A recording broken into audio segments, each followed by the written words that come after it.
All right, welcome into the Hammer Daily, the inaugural episode of the Hammer Daily here on the Hammer Betting Network, presented by FanDuel. I'm your hostess with the mostest, Jason Cooper. I'm super excited to go on this journey with you guys because we are going to be live every Monday to Friday here on the Hammer HQ YouTube channel. We're going to be talking all kinds of sports. We're going to bring on sharp guests. We're going to have a lot of fun, and we're going to bet a ton while we're doing it. The goal of this show is as much my show as it is your show. I'm looking forward to go on this journey with you guys. I want to see all your comments, all your critiques, what you like, what you don't like. And yeah, I just want to make this the most fun for every single guest out there and every single person watching this show. I already see you guys in the comment section.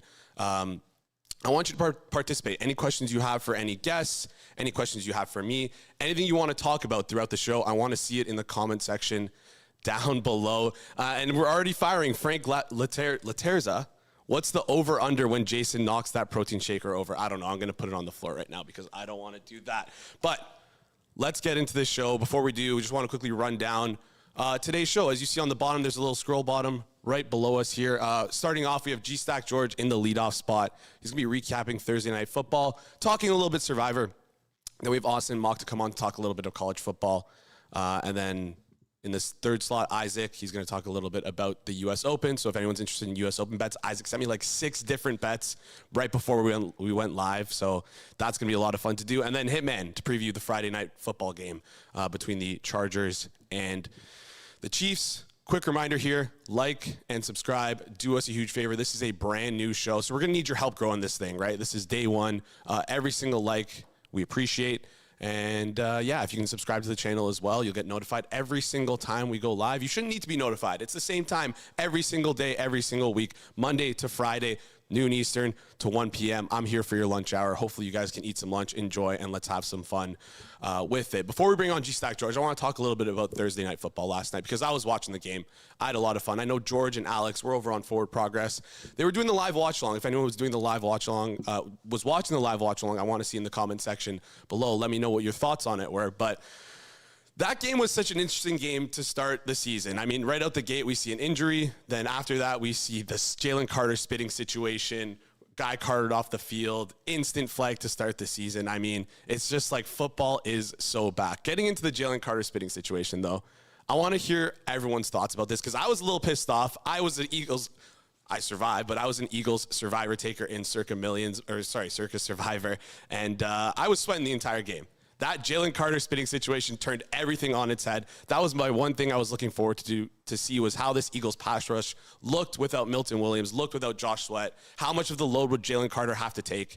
And now we know if Jalen Carter gets injured and there's a cluster injury on that defensive line, that pass rush, that run stopping ability of that Eagles that we saw last year, that's going to be no more. So maybe there's some adjustments to be made moving forward if we see a cluster injury there, if Jalen Carter does something stupid again, because, man, what a wire-to-wire sweat. I want to talk a little bit more about Dak last night because the other point I wanted to make is that I thought he played absolutely incredible. I, for one, was way too low on the Dallas Cowboys. I thought they weren't going to be that good this season. I don't want to overreact to their offensive line because of the Jalen Carter situation, but they looked really, really good. And someone who wasn't low on the Dallas Cowboys coming into the season and someone who kind of told me, hey, watch out. Like, the Cowboys might be a good offense still, is the director of marketing here at the Hammer Betting Network, the host over on Forward Progress, a miserable Dolphins fan. It's George, G-Stack George, as many of you guys know. George, can you hear me, man? How's it going? I can hear you. You're looking great. That studio looks amazing. You're sounding great. I am lower on the Cowboys, but I got to admit they looked pretty good offensively, although I thought their game plan was a little weird at times. There was a chasm between the first quarter and fourth quarter where they forgot they had CeeDee Lamb because he was cooking. Like, he was uncoverable, and I guess they finally discovered him again. But what an experience.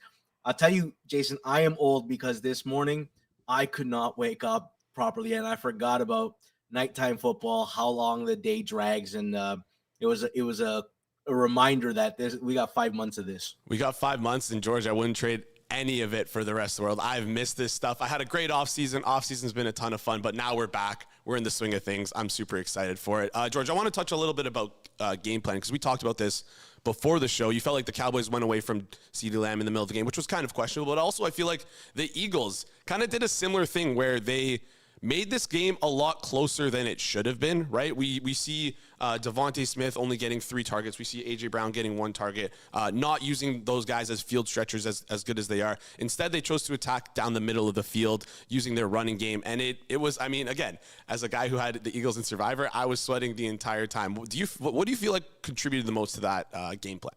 I just think they thought they had a clear edge against the front 7 of the Cowboys. Weaker linebackers, and ultimately they chose not to expose Dallas. So everybody's like, oh, maybe Dallas's corners are good. And I don't know that they were tested yet. And I'd like to see how a team that is looking to pass down the field actually looks against Dallas. So I still have some questions that I want answered that we won't get right now. Yeah. Again, one of the teams I have circled heading into the next couple of weeks is the Dallas Cowboys, because I was ready to write them off right into week 1. But yeah, I was proved wrong, and that happens. And that's my favorite part about week 1 is I don't want to call it overreacting, but it's overreacting week. You got to adjust as much as you can, as quickly as you can, because if you're really wrong on something, it can really burn you down the road. George, we brought you on here to talk a little bit Thursday Night Football. We also want to talk about Survivor, though. I mentioned my Survivor entries. I made it through. I'm good to go. George, I know you haven't picked your Survivor entries yet for some Survivor contests. Yep. Let's just talk about, before we get into some actual picks and some teams you'd want to look at this week, let's talk a little bit about game theory first, because you're a big game theory guy. You love your game theory. So how do you kind of approach Survivor? I mean, it's pretty late in the off season now. We're in season, but like, how do you approach Survivor in the off season leading up to the start of the season? So I want to preface this because I've never won Survivor, so maybe my game theory isn't good, but I like to create a map for the season to start, and especially the weeks where I think there are fewer options. I like to make sure that I have those mapped out first, but after that, it gets pretty fluid. As soon as quarterbacks get hurt and we get a lot more information, there's like a readjustment that I do early in the season, maybe 3-4 weeks in, where I'm like, let me remap it. So I'm trying to always have a long-term vision, but while also thinking in the short term. But sometimes my pivots have actually burned me, because some of my most recent eliminations were the Bengals against a debuting Mike White for the Jets, the Bengals against a debuting Cooper Rush for the Cowboys, and Washington against Tommy DeVito on the Giants. So maybe my audibles are awful. Yeah, fair enough. I mean, it's always tough when that happens, because like you want to take advantage of those QBs who've never made a start before, and then they just absolutely burn you. It's unfortunate there, George. So I guess let's dig a little bit more into well, you kind of sent me a list of teams that you like this week, and we've kind of tiered them off into different categories. Yeah. So there's 3 different categories you have is games with a decent level of comfort, games that are potential landmines, and games I'm more confident on than the numbers suggest. Let's start with the games with the decent level of comfort. You had the Arizona Cardinals at the New Orleans Saints, taking Arizona around a 5.5 point spread. And then you had Denver at home versus Tennessee around an 8.5 point spread there. Tell us a little bit about why you like both those games. I want to say, for starters, I'm an O-line guy, and this is my favorite version of Arizona's O-line. Okay. I think they got one of like the sneaky good bookend tackles in the league that doesn't get the fanfare. Paris Johnson took a monster leap in year 2, and Jonah Williams is quietly one of the better right tackles. The other thing is, I like the way they match up in the run game. New Orleans was like bottom 3 last year in defensive rush EPA per play and defensive rush success rate. The interior of the D-line is not good. I'm also monitoring Chase Young. He's had a couple DNPs this week, and if he doesn't go, I feel pretty good. They've also lost Paulson Adebo. And all the reports I'm reading, and I know beat writers are super optimistic, and Kyler Murray was glowing about Marvin Harrison, but I am really optimistic that he takes a giant leap.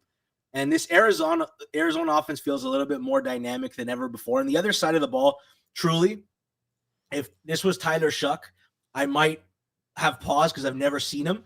But I saw Spencer Rattler last year in 6 games. He went 0-6. He was 42nd out of 42 QBs on PFF. He was 58th in EPA per play, 53rd in success rate. I want one caveat, though.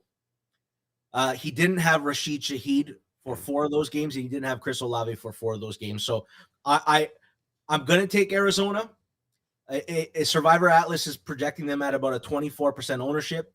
If you don't take them this week, it's either next week at home against Carolina, week 4 home against Seattle, or week 5 home against Tennessee. And I feel best about this spot for Arizona. This likely will be my Survivor play in most leagues. And then the Tennessee Denver, like I want to start.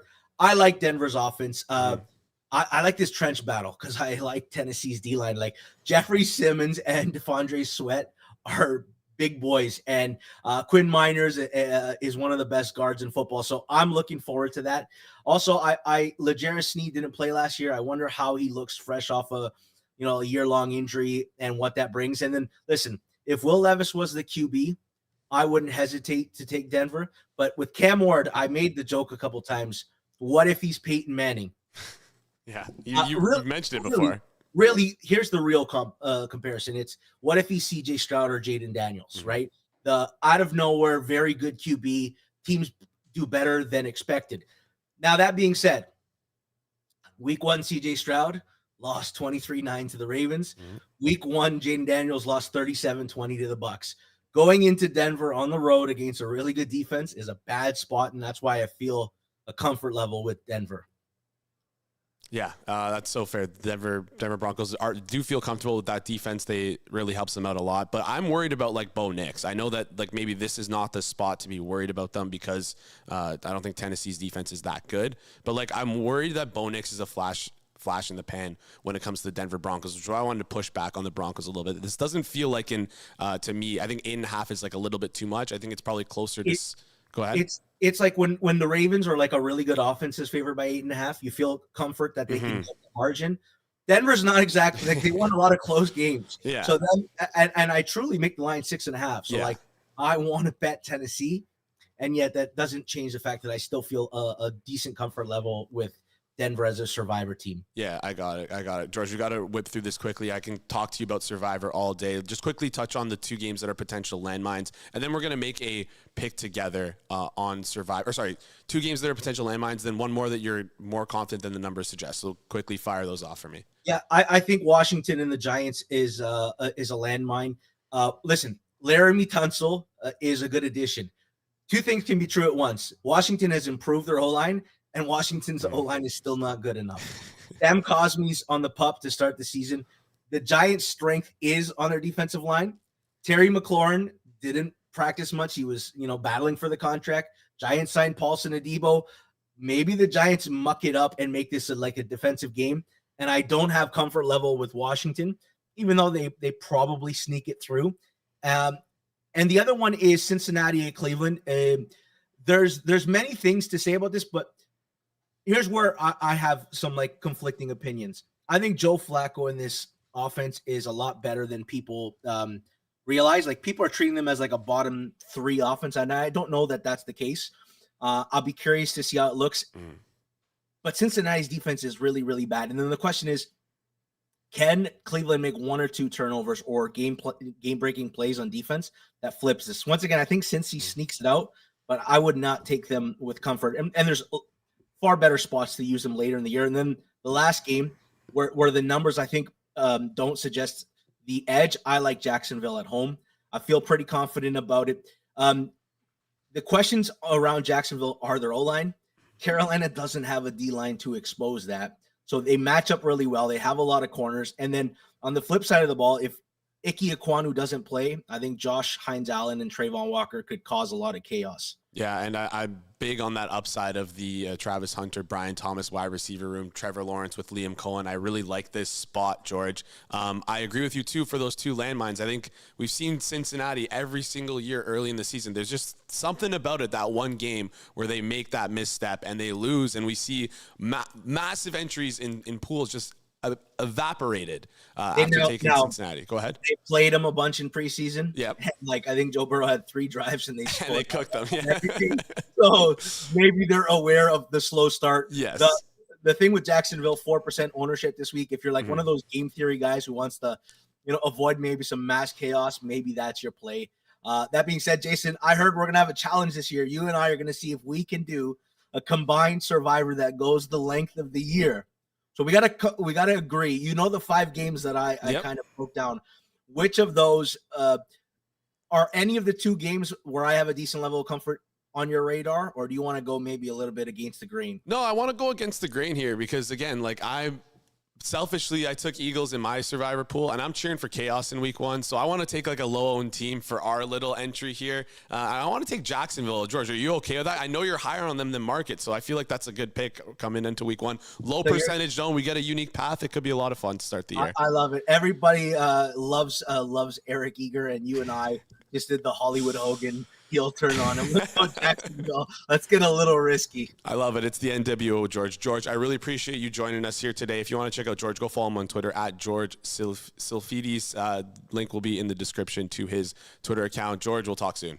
Thanks, guys. All right. See you, George. That was a great one. I want to hear your thoughts. Do you feel like we've messed up there with the Jacksonville Jaguars as our survivor pick? We're going to be tracking this year long. So maybe you guys let me know if you think it's a mistake now, and I can crap on you, or they lose next week and you get to make fun of me in the chat next week. Up next, Austin Mock. He's a staff writer at The Athletic, a modeler, not the one that walks on the runway, but he could pull off both.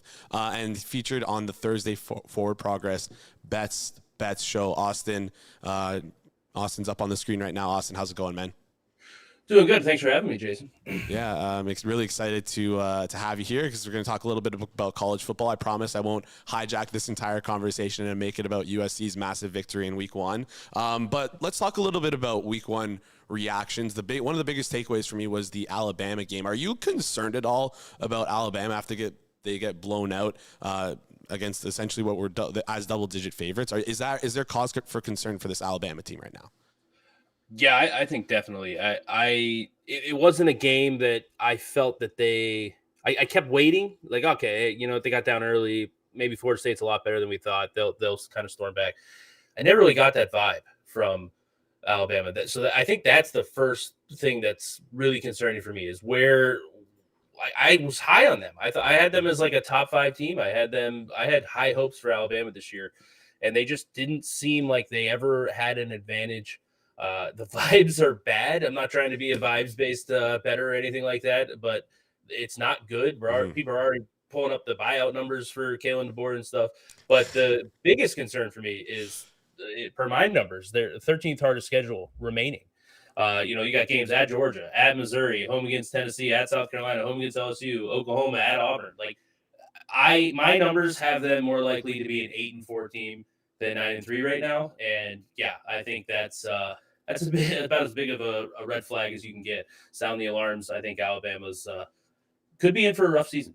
Yeah, they have an easy game this week, of course, going up against L.A. Monroe, but they face Wisconsin next week, Georgia the week after. It might be that Georgia game is really going to be one that we circle on the calendars to see if, like, hey, there might be some troubles here. Another thing I want to talk about is some, like, futures adjustments and look a little bit at the Heisman market, not in particular, just to kind of holistically. We obviously saw Arch Manning come into the year as the favorite, but we saw him really struggle on the road out the gate. Like, should we be concerned about Arch Manning and how he looked? And how do you feel about these quarterbacks who are making their first start on the road? Is that something we should be keying in more on as bettors and just watchers of games?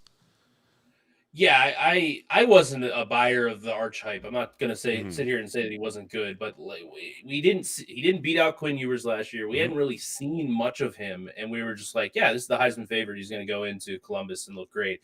So I wasn't like that shocked that he went up against a good defense and struggled. I don't know if I'm still trying to get in on him. I'm seeing like 14-ish to 1 is his price in the market. Yeah. I do think that we need to temper some expectations.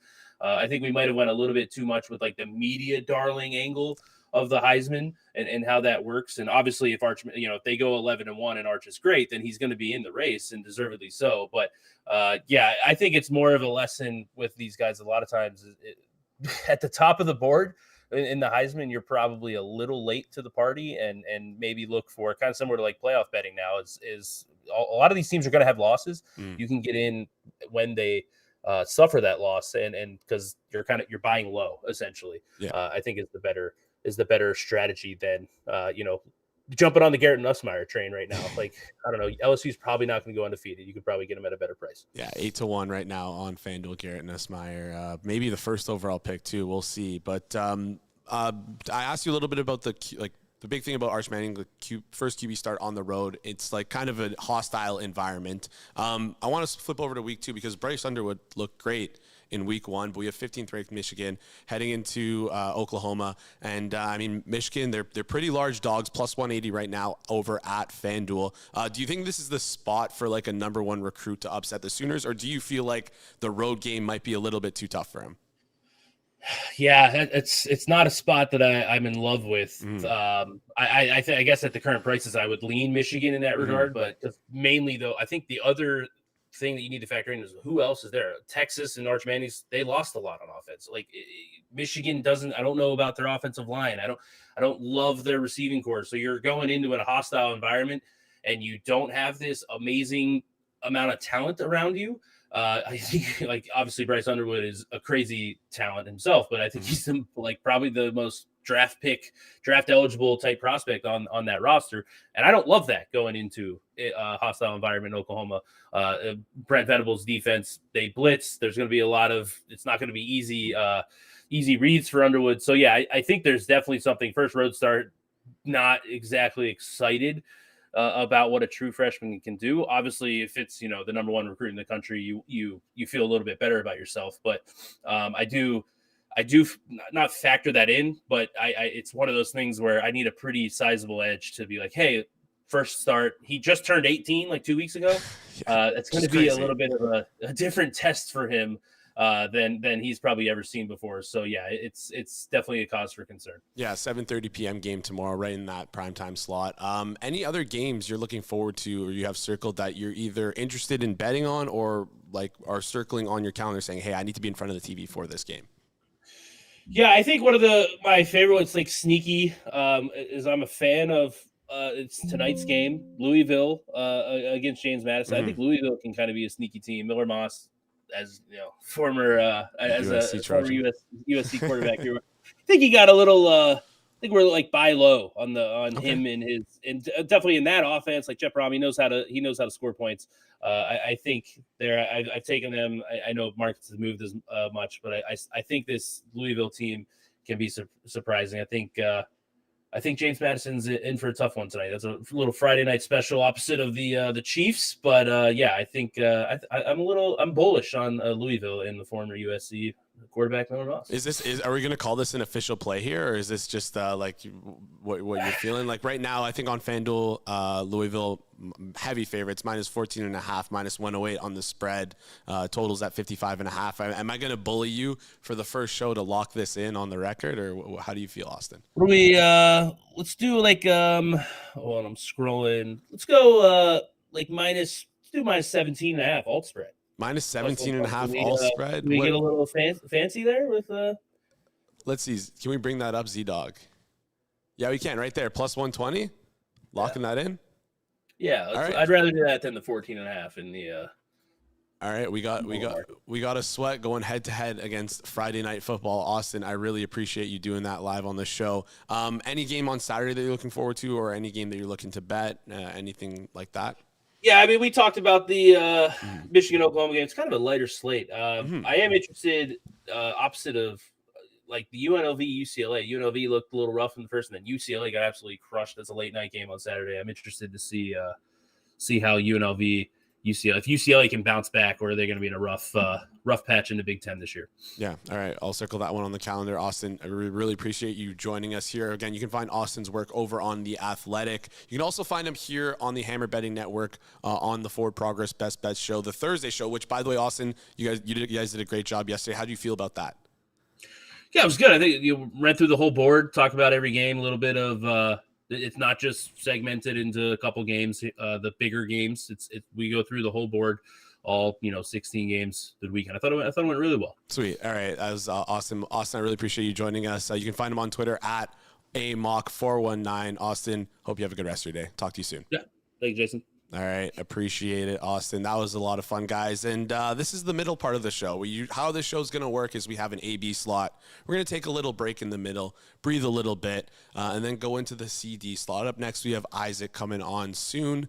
And then we have Hitman, who will be there to close out the show and give us a little bit of a Friday night football sweats. But one thing I wanted to talk about before like thinking about today and just the sports world in general. I'm curious how many of you guys have listened to the Pablo Torre podcast where he broke the news of Kawhi Leonard. I wasn't able to listen to the Mark Cuban one this morning, but yesterday I was able to listen to the Reveal podcast where he broke all that news. And I want to say it's like an incredible piece of journalism. If you haven't been watching that, if you haven't been listening to that, you should watch the whole thing, because I know a lot of people are digesting these clips through Twitter, but the granular detail that Pablo Torre went through in the research of doing that podcast, it was very, very interesting. So I'm curious in the chat if anyone has heard about or listened to that podcast, or if you've kind of been digesting it through your feeds. Because yeah, it's just,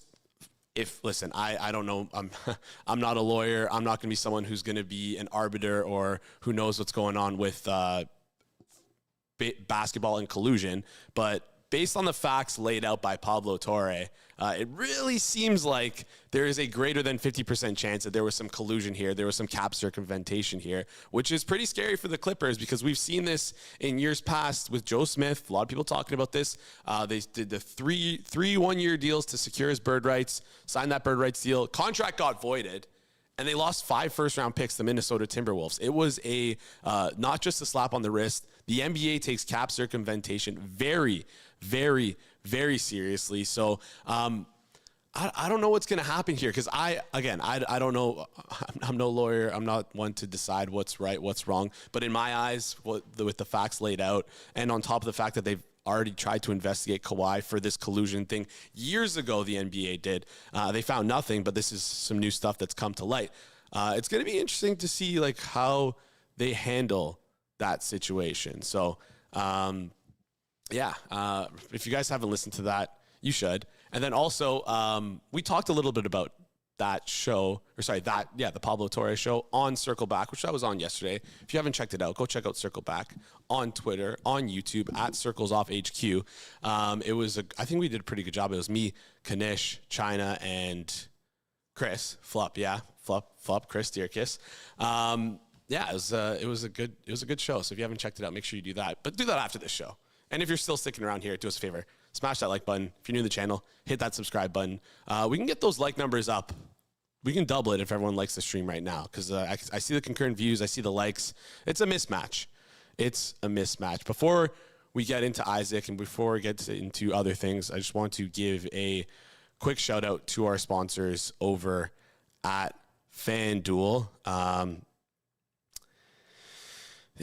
Don't have the ad read, guys. Can someone send me the ad read? College football is almost back, and FanDuel is giving you a reason to lock in early. Right now, new customers can bet just $5 and get $300 in bonus bets if your bet wins. You can use those bonus bets on our best bets, such as week 2 lines, Heisman futures, over-unders, player props, whatever you got circled on the college football calendar.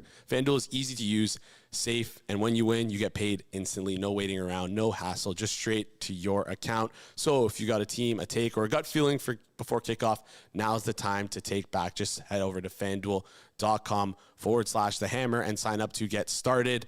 Must be 21 plus and present in select states. For Kansas in affiliation with Kansas Star Casino, or 18 plus and present in DC, KY, or Wyoming. First online real money wager only. $5 deposit required. Bonus issued as non-withdrawable bonus bets, which expire 7 days after receipt. Restrictions apply. See terms at sportsbook.fanduel.com. Gambling problem, call 1-800-GAMBLER, or visit fanduel.com/RG. Call 1-888-789-7777, or visit ccpg.org/chat in Connecticut, or visit mdgamblinghelp.org in Maryland. Hope is here. Visit gamblinghelplinema.org or call 1-800-327-5050 for 24/7 support in Massachusetts, or call 1-8778-HOPE-NY or text HOPE-NY in New York. All right. We got Isaac coming on in just a second. Some crazy stuff that was happening last night at the U.S. Open. If you weren't paying attention to it, it was the women's semifinals. Listen, I'm not a big tennis guy. I don't know much about tennis. That's why we're going to bring Isaac on. He's a tennis betting prodigy. He's here with us right now. Let's bring him up on screen. Isaac, how's it going? I got to ask before we get into anything, how is your data modeling guru Kenzie Yi doing? Is he doing okay? He's doing great. He's having a good tournament. So yeah, sad he couldn't be here today. But I'm very happy to be here with you, Jason. Listen to the beginning of the show. It's awesome. Very happy. I appreciate you coming on, Isaac, as you guide us through the U.S. Open. Was talking about the women's games from last night before you jumped on here. I mean, I wasn't able to watch the games, but just looking at the box score, it looks like Sabalenka and Anisimova both fell early, losing their first set. They come back, they win. Any big takeaways of those two matches heading into the finals for you? Yeah, I mean, they were just both awesome matches. Two come from behind wins. Just high quality tennis all around, especially for Anisimova after getting double bageled 6-0, 6-0. She lost the Wimbledon final, and to come back to beat Swiatek, to be in another Grand Slam final, incredibly impressive stuff, from a mental fortitude standpoint. So very excited to see the final. Yeah, and you made a great point there, because we kind of have two very interesting storylines heading into the finals here with Anisimova, who again, like you mentioned, made it to the finals in Wimbledon, lost to Iga, and then on her path to the finals now was able to avenge that loss, beat Osaka in the finals. And then on the other side, you have Sabalenka, world number one. She's missed. She hasn't won a single major this year. She was in the finals twice. This is gonna be her third time in the final in a majors. Is this third time's the charm thing? Two great storylines. Like, what do you think is gonna happen? How do you feel like these two match up? I know that Sabalenka is I think like around a minus 200-ish favorite. But yeah, what are your thoughts on the matchup? Yeah, I mean, I just saw a stat that if Sabalenka loses tomorrow, she will be tied for the most wins in a season in Grand Slams without ever actually winning the tournament. So just kind of a crazy stat. It's tough, like you keep reaching the final, and obviously incredible results, but this really is about championships, about winning the big titles. So look, she's obviously going to be looking for that. But yeah, I mean, let's get to the bets. I was just in the lab cooking up some stuff. The best I could come up with for this one, not a women's tennis expert, but over 2.5 sets, and I believe it's plus 142. Also, same bet as both players to win a set on FanDuel. Great price, best in market, and yeah, both players have been playing a lot of 3-setters. Both semifinals were 3-setters. I'm on the over here for sure. I think it's going to be a topsy-turvy match, and we'll see who wins in the end. All right, a lot of fun. And as always, you are a company man. Shouting out the best price, which was over at FanDuel.com, plus 142 for the over 2.5 total sets. Isaac, I know you don't want to... You like women's tennis. You didn't want to talk too much more. You want to talk a little bit more about the men's side of things, because we have the semifinals coming up here tonight. The biggest thing for me, the biggest takeaways for me is that I haven't been a big tennis fan growing up, but like from the outside looking in, it seems like there is a new era of dominance for men's tennis. We've seen Sinner and Alcaraz in the last 7 finals, and one or the other has won those trophies. So like, seeing these two guys kind of step up and dominate and be at the top of their field, has that made tennis more enjoyable for you as a fan over the last couple months? Yeah, I know some people are a bit upset that there's not that much variety, and especially in the women's game, you get a lot of mix-ups.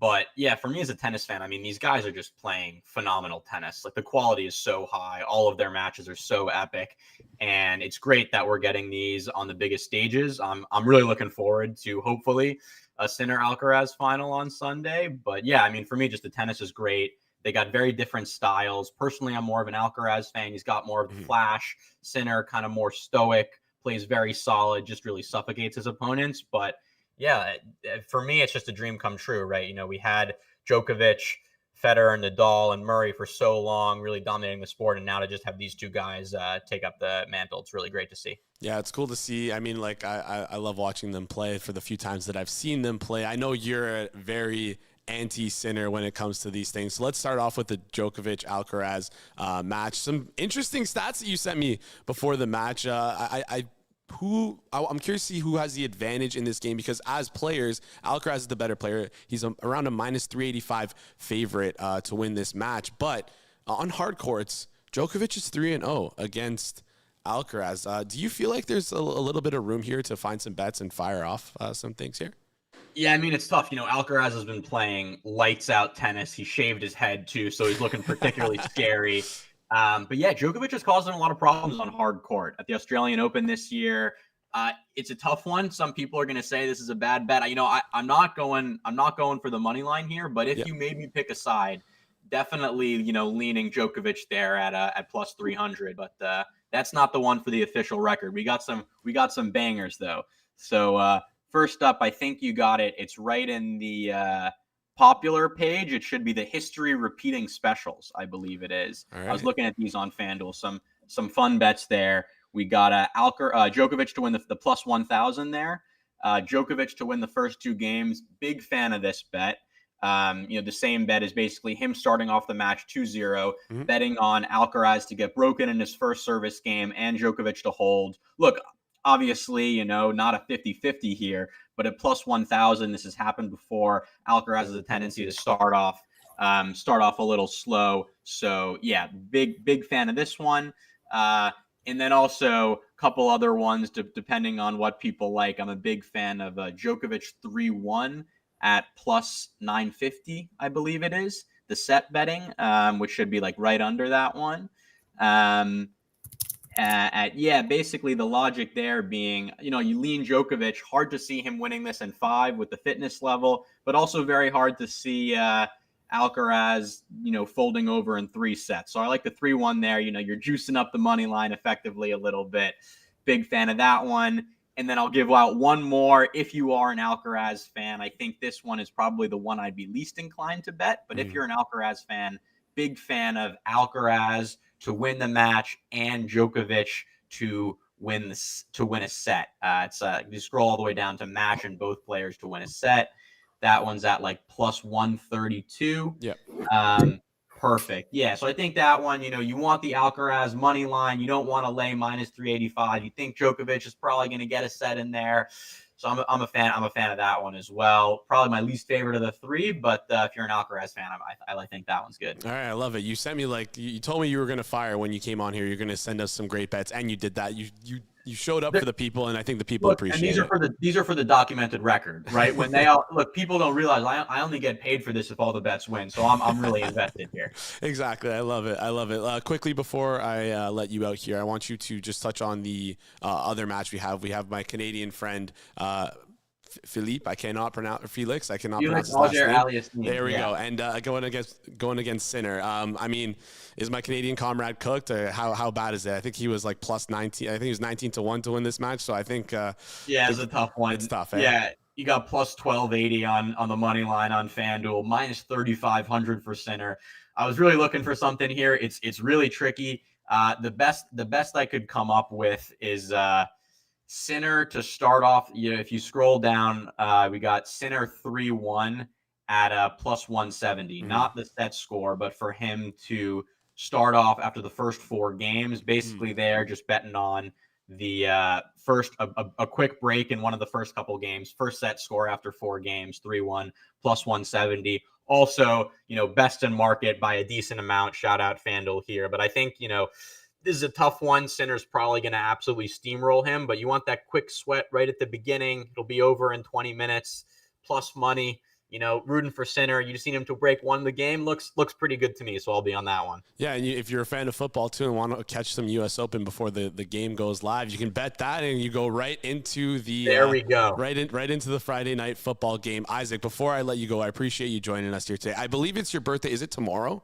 Yesterday actually was my birthday. Happy belated birthday. Thank you very much. I appreciate that. Are you staying up in Flup's place? I see the crown molding around you. It's looking really nice. No, different. I'm actually at my mom's. I'm at my mom's house right now. She's got the nice crown molding. My apartment's not as fancy as Flup's, but yeah. All right. Well, Isaac, I appreciate you joining us. Happy belated birthday. Chat, everyone wish Isaac a happy birthday. You can find him on Twitter at roundrobin42. Isaac, I'll be talking to you soon.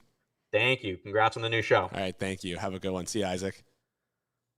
All right, there you guys go. Some U.S. Open bets, some U.S. Open sweats. You can get it. The first game's at 3 o'clock, the Alcaraz game. So if you want to get on that, make sure you do that relatively soon. You only have a couple hours to do so. But if you're going to bet on that night game, shout out to Isaac for lining things up literally perfectly for Friday night football, because a bet in the early going of the match get you out within 20 minutes. It'll be great. So Yeah, Friday Night Football. Speaking of Friday Night Football, we have an old friend of the show here, an old friend of mine. When I say old friend, I mean like we've been friends for a decent amount of time, not the fact that he's old, but he is kind of getting old now. He's a professional prop bettor. He's seen on Forward Progress every Monday and Thursday to close out our primetime watch-along games. He's always there in the fourth quarter, sweating his millions of prop bets that he plays pregame and firing live with us on the show. Let's bring up Hitman. Hitman, how's it going, my man? It's good to see you. Great introduction. Congratulations on the new show. I'll put the over-under at Zola keeping you hired at maybe 2 weeks. Okay. No, I'm joking. I heard you on the last segment. It seemed like you did well. So congrats. Yeah, as everyone knows, U.S. Open is one of my biggest strengths. And tennis is my biggest strength as well. So, hey, man, Friday Night Football, let's dive right into things. Chiefs versus Chargers. Are you excited for this Brazil matchup? I know last night on the watch along, Jeff Feinberg was absolutely ranting about how much he hated his Chargers to fly out, go to Brazil, play in this game, worried about injuries, all those sorts of things. Are you worried about any of those things? I know you're not a fan of either of these teams, but is this like an exciting thing when it's on a neutral field, or does this make it a little bit tougher to handicap? Yeah, I think this is a really exciting game to handicap. I think that this is going to be one of my most bet primetime games of the regular season. Okay. I just have a lot of thoughts. There's a lot of moving pieces in general in week one with like player props and all, anticipating usage and all that. I do have a bet on the side of this game that I bet it early in the offseason. I'm on Kansas City. -3 would not be a bet right now, but I am taking it in contests for what that is worth. And like even like the total is interesting because you watched the last year, and in that Brazil game, the field conditions were absolutely awful, and there was so much offense in that Packers-Eagles game. The league promised that this year the field conditions were going to be better than what they were last year because of the complaints about so many players slipping. But you just never know. Yeah. And I think that there's going to be some good opportunities live betting. I remember last year during that Packers-Eagles game when I seen all the defenders slipping, I was live betting overs in that game. It ended up working out well. And this is another game that, like, if you see that the defensive backs for these teams can't keep their footing, it could be another game where you're live betting overs. And the over has been steamed up in this game from 45.5 to 47.5 some spots. So I think this is a really interesting game. I'm really looking forward to this one. Yeah, total right now 47.5 -104 over at FanDuel. Let's talk a little bit about these prop bets that you were talking about earlier. How you're firing so many of those. I saw you released earlier on. Released, I believe it was Justin Herbert. Let me just get this up here. Justin Herbert. Rush. Yeah, I actually didn't, Jason. On anything on Herbert. Yeah. Never mind. Sorry, was I not supposed to say that? No. I haven't had anything with that so far. I have bet one bet that I have bet with the Chargers. I bet Tyler Conklin over, and I bet Will Dissly under. Little bit different lines. Conklin, I bet in the 14.5, 15.5 range. I don't know what current market is right now, but I just think that there should be a bigger gap between those two players. Will Dissly opened 24.5, which was absolutely insane in my opinion. But I think that this Chargers tight end room is going to be a little bit more like Tyler Conklin is playing the 11 personnel, the pass down situations, and Will Dissly is used a little bit more of a blocker. Will Dissly was forced into that pass game role last year because of the injuries to Hayden Hurst. But I think that ideally you just don't want him to be your pass catching tight end.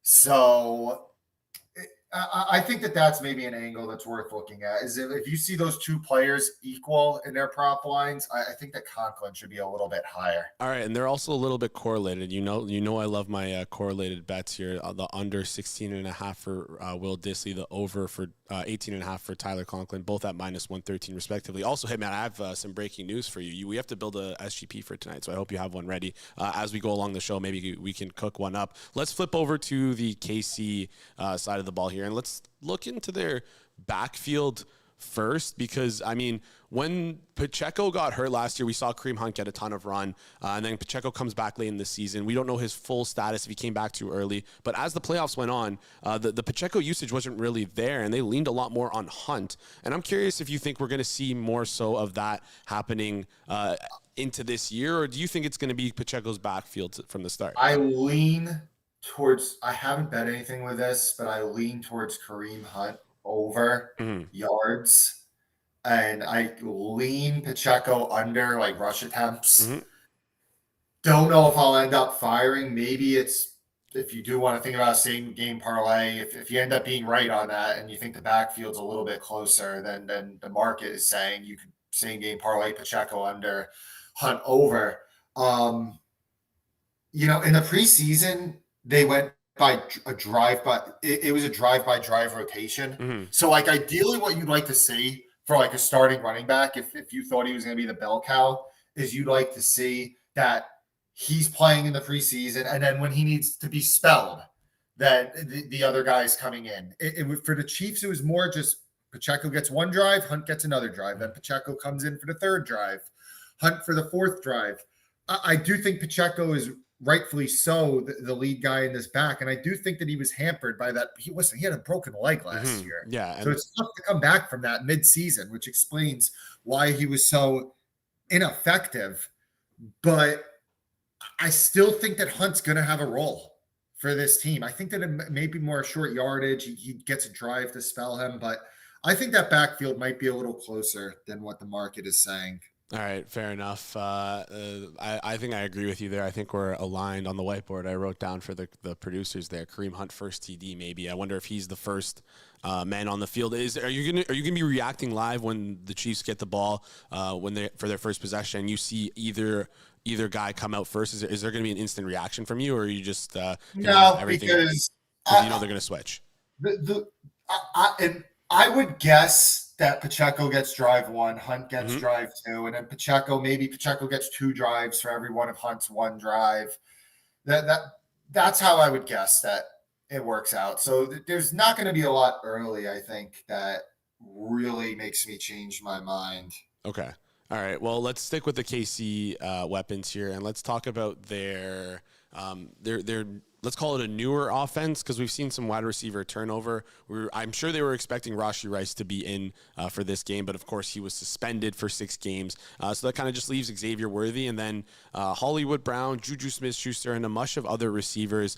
They really experienced a lot of turnover at receivers after Juju Smith-Schuster. We've seen a big turnover here. Do you see anyone else coming out and maybe surprising in that third wide receiver role, maybe taking Juju's spot or taking Hollywood Brown off the field here? Or is it going to be these 3 guys locked in for the entire game? Tyquan Thornton's been a guy that's gotten a little bit of hype around the Chiefs. Like at first, like we thought he wasn't even going to make the roster. And now he's a guy that, like he played well in the preseason too. He caught a deep Mahomes pass in that game. Hollywood Brown's missed like all of camp, so it wouldn't stun me if Thornton played a little bit more. Obviously, Brown's going to be ahead of him, but like if Thornton played a little bit more than people are anticipating. So that's kind of where I am with Chief stuff right now. Worthy's locked in. I think Juju is locked in to his role as well as like the third receiver. And then I think that we could see just a little bit more Thornton than people think. So maybe like a long shot touchdown or like some alternate. Like if Thornton catches a pass, it's probably going to be a deep ball. Yeah. So maybe like an alternate Thornton at some insane odds for 30 plus receiving yards if that ever becomes available. Who knows if it does, but Yeah. No, all right. Yeah, we'll be monitoring that pregame. Make sure if we can find some Thornton lines, maybe we'll fire off some SGPs here. But maybe this is something we include for our SGP to close out the show. Hitman, do you have an SGP for us? We're going to build it together at the same time and kind of work with you here. Just to list off. Let me ask you. All right, we'll build it together. Okay. Can we put Mahomes' longest completion in there? Let's see, producer, if we can bring up Mahomes' longest completion. I don't know if we have that there. I can double check on my end here. Well, are you looking for some correlation here? Explain me the thought process behind it. We don't have longest completion, so okay, scrap it. Never mind.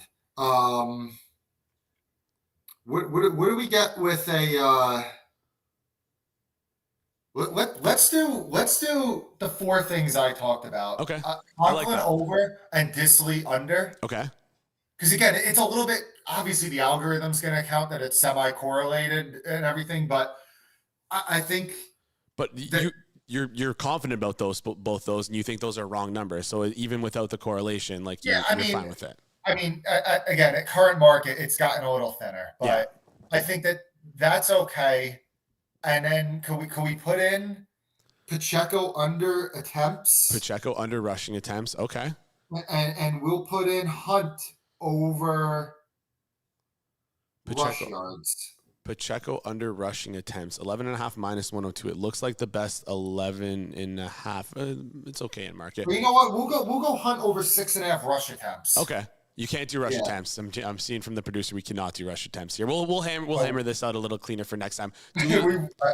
Sorry about this. I should have been more prepared. You're all good. Yeah, we'll go again. You're not betting like crazy on this. This is more fun. People are going to bet a same game parlay anyway. You know what? Can I throw one in there as well? Go. Can we throw in Kareem Hunt first team TD to make it like some crazy number? Honestly, Jason, I don't hate that because I think that Hunt is the preferred short yardage guy. I agree with you there, Hitman. I agree with you there. If we can find him on first team TD, and he's definitely behind Pacheco there. It looks like maybe not. Yeah, he is. So there we go. Big juicy number there for Friday Night Football. Let's list it out for you, courtesy of myself and the Hitman. Tyler Conkler over 18.5. Will Disley under 18.5, both receiving yards. No, we can't do it. It doesn't let you do that. Oh, we're good. Okay, never mind. Sorry about that. All right, let's start that from the top again for the TikTok clip. All right, Tyler Conklin over 18.5 receiving yards. Will Disley under 16.5 receiving yards. Kareem Hunt over 21.5 rushing yards. And then Kareem Hunt to score the first team TD. That's the first TD for the Kansas City Chiefs. That combined together at 44-ish to 1. Let's call it 45 to 1 over on FanDuel. You bet $10. You win 450. It seems like a good play. Hitman, I appreciate you doing this. I appreciate you jumping on. I appreciate you letting me put you on the spot here and building this SGP. Hopefully we can hit it for the fans. Hopefully we can hit it for the squad. And I have one question in the chat. Someone said, did Hitman like longest completion over or under for Harold? If you want to answer that. For Mahomes, you mean? Yeah. I like longest completion over. All right, longest completion over. So you're going to be seeing some deep bombs here. Hitman, I really appreciate it. Before you head out, want to remind everyone, tomorrow, Hitman and I will be live over on Forward Progress around 1 p.m. Eastern time. We're going to be doing our prop show. We did it all the time, every single week, last season. It's coming out at a different time, though. It's going to be live. It's similar format. We're still giving out a couple of bets. We're going to make it a Q&A, so it's a little bit more user interactive. So we're going to need your questions. We're going to hope you guys can come in, jump over there, and come visit me and Hitman, because everyone knows we have great chemistry. Hitman, we rock together. Yeah, I'm ready. We had a great year last year, so I'm ready. Yeah. We did have a good year last year. It can only go downhill from No, it's all right. You're not doing best bets anymore. You're so fine. You're good. The best record is stricken. The prop record is what we focus on, okay? Yep. Hitman, I appreciate you joining us here today. You can find Hitman on Twitter at Hitman428. Hitman, we'll be talking soon. Thank you. All right, see you, Hitman. All right, that rounds out the show for today. We got the parlay of the day. We got some great bets for you guys from Isaac for the U.S. Open. We got a great bet tonight as well from Austin Mock. We really appreciate that. Let's get some ones in the chats for all the guests. If you guys like them, if you didn't like them, just drop a one in the chat. Shows YouTube that you like the show. does wonders for us in the algorithm. Let's just do ones in the chat for the algorithm. Let's look ahead to the upcoming week for the Hammer, or the upcoming shows for the Hammer. At 5 o'clock today, we have Hit the Books with Joey Kanish and Brad Powers. And then on Saturday, like I mentioned before, we have the prop show with Hitman. Again, it's interactive. We're going to be live, so we need your questions. We're going to be answering them. Not me. Hitman will be answering your questions. And then on Monday, we have 2 guests locked in. It's going to be Judah. He's going to be talking about some football with us, reacting to the weekend that was, and looking ahead to Monday Night Football, maybe build an SGP for us live on the show as well. And then we have Corby Craig, who's going to be talking a little bit about college football, reaction to week 2, and look ahead to some storylines to look into for week 3. So if you're interested in any of that stuff, do us a favor, smash that subscribe button down below. I appreciate the ones in the chat. And also, if you guys enjoying the show, if you guys made it this far, do us a favor, like the content. It goes a long way for us here in the algorithm. And that wraps up for the inaugural show. I really appreciate all you guys tuning in. We're going to have a fun time on this. A reminder, every Monday to Friday, 12 p.m. to 1 p.m. Eastern time, we're going to be cooking up some great stuff on your lunch hour. Hopefully you can eat some good food, watch some of me, and have some fun along the way. Let's fire off some bets. Yeah, that's pretty much it, guys. We really appreciate you tuning in today. Thank you for watching. More ones in the chat as we close out here. I just want to say one quick thing. Shout out to the Hammer Betting Network for giving me this opportunity of hosting this daily show. I really do appreciate it. And if you guys thought I did well, do me a favor. Go tweet at Rob. Be like, Jason did a really good job today. Let my boss know that you liked the show. Anyways, great show. Appreciate you guys tuning in. Thank you so much for tuning in. Good luck tonight on Friday Night Football, Friday Night College Football, Friday Night U.S. Open, whatever you're betting on. We'll see you next time. The Hammer Daily is presented by FanDuel. We hoped you liked the episode. We are deeply committed to responsible gaming. Please visit FanDuel.com/playwell to learn more about the resources and helplines available to you. Must be 21 plus, 18 plus in DC, and present in select states. FanDuel is offering online sports wagering in Kansas under an agreement with Kansas Star Casino, LLC. Gambling problem? Call 1-800-GAMBLER or visit FanDuel.com/RG in Colorado, DC, Illinois, Iowa, Kentucky, Michigan, New Jersey, North Carolina, Ohio, Pennsylvania, Tennessee, Vermont, and Virginia. Call 1-800-NEXT-STEP or text NEXT STEP to 53342 in Arizona, 1-888-789-7777 or visit ccpg.org/chat in Connecticut, 1-800-9-WITH-IT in Indiana, 1-800-522-4700 or visit ksgamblinghelp.com in Kansas, 1-877-770-STOP in Louisiana. Visit mdgamblinghelp.org in Maryland. Visit 1-800-GAMBLER.net in West Virginia or call 1-800-522-4700 in Wyoming. Hope is here. Visit gamblinghelplinema.org or call 1-800-327-5050 for 24/7 support in Massachusetts or call 1-8778-HOPE-NY or text HOPE-NY in New York.